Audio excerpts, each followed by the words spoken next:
बातमी नवी मुंबईतून, कारण नवी मुंबईमध्ये सुद्धा मुसळधार पाऊस बरसतोय। सकाळपासून पावसाची रिपीट सुरू आहे।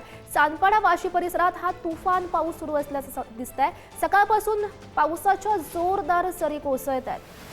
कालपासून वाशी आणि सानपाडा परिसरात मुसळधार पाऊस बरसतोय। ही सध्याची आपण लाईव्ह दृश्य बघू शकतोय। सानपाडा परिसरामधली ही दृश्य आहे, ज्या ठिकाणी रस्त्यावर सुद्धा भरपूर प्रमाणात पाणी साचल्याचं बघायला मिळते। सकाळपासूनच खरं तर पावसाच्या जोरदार सरी कोसळत आहेत आणि हे रस्ते सुद्धा पाण्याने जलमय झालेले आहेत। ही सध्याची आपण लाईव्ह दृश्य बघतोय। सानपाडामधली दृश्य आहेत, नवी मुंबईमधली दृश्य। नवी मुंबईतल्या सानपाडा आणि वाशीमध्ये सकाळपासून पावसाचा जो जोर आहे तो वाढल्याचं बघायला मिळत आहे। कालपासून खरं तर वाशी आणि सानपाडा परिसरात मुसळधार पाऊस सुरू होता। सकाळपासूनच आपण बघितलं जोरदार पावसाच्या सरी बरसत आहेत। ही सध्याची लाईव्ह दृश्य आहेत, पुढारी न्यूजची एक्सक्लुझिव्ह दृश्य।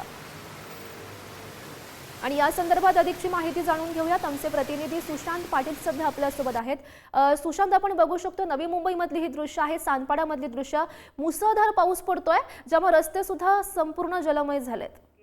आज सकाळपासूनच पावसाला सुरुवात झाली आहे। मुंबईतही पाऊस आहे, तसंच नवी मुंबई पनवेल ह्या भागात सतत पावसाच्या सरी कोसळत आहेत। मात्र आज सकाळपासूनच नवी मुंबई वगैरे ह्या भागात आहे ना, चेंबूरच्या पुढून भागात हार्बर लाईनला मोठ्या प्रमाणात सरी कोसळत आहेत। पावसाचं प्रमाण वाढलेलं आहे आणि तसंच आता मुंबईत देखील काही ठिकाणी पावसाला सुरुवात झाली आहे। बँड्रा कुर्ला कॉम्प्लेक्स ह्या भागातही पावसाला सुरुवात झालेली आहे। मात्र आता हायटाईडची वेळ अशी आहे आजच्या दिवसभरातली की 2:27 ला होती सकाळी, पहाटे 3:71 तर लो टाईड 8:20 होती। मात्र आता 2:58 ला परत हायटाईड आहे। त्यामुळे जर त्या दरम्यान पाऊस कोसळण्यास सुरुवात झाली आणि मुंबईत तर मोठ्या प्रमाणात पाणी साचण्याची शक्यता उद्भवत आहे। त्याचप्रमाणे लोकल सेवा परिणाम आपण खरं तर बघू शकतो नागरिकांची सुद्धा त्यामुळे चांगलीच तारंबळ उडाली आहे। धन्यवाद दिलेल्या सविस्तर माहितीसाठी।